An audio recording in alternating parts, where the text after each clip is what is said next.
Middle east में जारी युद्ध के बीच कोरियाई प्रायद्वीप पर भी अमेरिका और नॉर्थ कोरिया के बीच तनाव फिर से बढ़ सकता है, क्योंकि संयुक्त राज्य अमेरिका ने दक्षिण कोरिया के साथ बड़े पैमाने पर सैन्य अभ्यास फ्रीडम शील्ड शुरू कर दिया है, जिसमें हजारों सैनिक शामिल होंगे। बताया जा रहा है कि ये युद्ध अभ्यास 19 मार्च तक चलेगा। दक्षिण कोरिया के संयुक्त चीफ ऑफ स्टाफ ने बताया है कि फ्रीडम शील्ड में लगभग 18,000 कोरियाई सैनिक भाग लेंगे। हालांकि अमेरिकी फोर्सेस कोरिया ने अमेरिकी सैनिकों की संख्या की पुष्टि नहीं की है। इस अभ्यास के तहत दोनों देशों की सेना विभिन्न फील्ड ट्रेनिंग, रणनीतिक योजनाओं और आपात प्रतिक्रिया पर आधारित आयोजन करेगी, जिससे बढ़ते वैश्विक तनाव में प्रतिकूल परिस्थितियों से निपटने की क्षमता का परीक्षण किया जा सके। अब बात करते हैं कि यह अभ्यास मिडिल ईस्ट में जारी संघर्ष की पृष्ठभूमि में क्यों हो रहा है।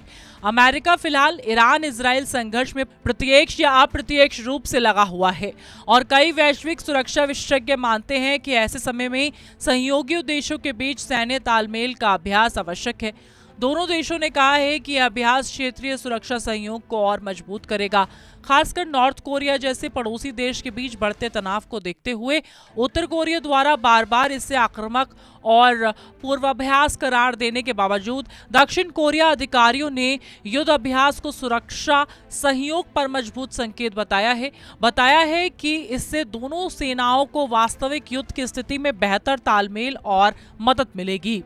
फ्रीडम शील्ड अभ्यास में कई तरह के कंप्यूटर आधारित सिमुलेशन और युद्ध रणनीति अभ्यास शामिल हैं। इस बार अभ्यास में वायर शील्ड के तहत लगभग 22 फील्ड ट्रेनिंग सेशंस होंगे, जो पिछले साल के मुकाबले कम है, क्योंकि वास्तविक युद्ध के बीच उच्च स्तर की शारीरिक तैनाती सीमित रखी जा रही है। इस सत्रों के सैनिकों को विस्तृत युद्ध योजना, दुश्मन की चाल का विश्लेषण और आपातकालीन प्रतिक्रिया तकनीक का प्रशिक्षण दिया जाएगा।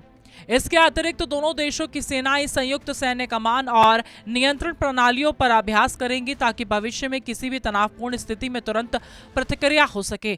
इस अभ्यास का एक बड़ा लक्ष्य ये भी है कि दोनों सेनाएं एक दूसरे की सैन्य तकनीक और रणनीति को अच्छी तरह समझें, जिससे किसी भी अप्रत्याशित घड़ी में वे एकजुट रूप से खड़े रह सकें। इस अभ्यास के बीच कुछ रिपोर्ट्स में यह भी चर्चा है कि अमेरिका अपने कुछ सैन्य संसाधनों को दक्षिण कोरिया से हटाकर मिडिल ईस्ट में भेज रहा है, ताकि ईरान के खिलाफ संघर्ष में वे और अधिक मदद कर सके। हालांकि अमेरिकी और दक्षिण कोरिया अधिकारी इस पर टिप्पणी करने से बच रहे हैं। नॉर्थ कोरिया ने सूचना में बताया है कि कुछ पैट्रियट एंटी मिसाइल सिस्टम और अन्य उपकरणों के ट्रांसफर की अटकलें चल रही हैं। विशेषज्ञों के मुताबिक अगर ऐसा सच में हो रहा है, तो इसका मतलब ये है कि अमेरिका सैन्य संसाधनों को प्राथमिकताओं के अनुसार विभाजित कर रहा है, जिससे उसका ध्यान मिडिल ईस्ट युद्ध और एशियाई तनाव दोनों में बराबर बना रह सके।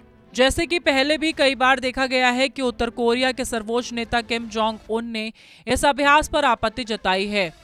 प्योंगयांग अक्सर ऐसे संयुक्त सैन्य अभ्यासों को आक्रमण के पूर्वाभ्यास के रूप में देखते हैं। इससे में दोनों देशों के बीच तनाव और बढ़ सकता है। उत्तर कोरिया ने कहा है कि वह परमाणु निरस्त्रीकरण की पूर्व शर्त को हटाने की मांग करेगा और बातचीत के लिए तैयार है, लेकिन वह चाहता है कि अमेरिका उसकी सुरक्षा चिंताओं को समझे। दक्षिण कोरिया राष्ट्रपति और वरिष्ठ अधिकारियों ने कूटनीतिक रास्तों को भी जारी रखने की इच्छा जताई है। वे उम्मीद कर रहे हैं कि जल्दी अंतर्राष्ट्रीय बातचीत से तनाव और कम करने में मदद मिले और युद्ध जैसी बड़ी स्थिति टल सके। अब सवाल ये है कि इस अभ्यास का वैश्विक प्रभाव क्या होगा। विशेषज्ञ मानते हैं कि अगर संयुक्त अभ्यास सफल रहा, तो यह अमेरिका और उसके सहयोगियों की एकता का संकेत देगा। यह संकेत दुनिया भर के देशों को यह बताता है कि अमेरिका अपने वैश्विक रक्षा नेटवर्क को मजबूत करने के लिए प्रतिबद्ध है। दूसरी ओर मिडिल ईस्ट में युद्ध का दबाव अब भी बना हुआ है। ईरान और अमेरिका इजराइल विवाद के बीच संयुक्त अभ्यास ये दिखाता है कि अमेरिका एक समय में दोनों मोर्चों को संभालने की कोशिश कर रहा है। अगर इस अभ्यास के परिणाम सकारात्मक रहे, तो ये आगे के सहयोग और रक्षा समझौते को और मजबूत कर सकता है और सुरक्षा चुनौतियों का सामना करना आसान बन सकता है।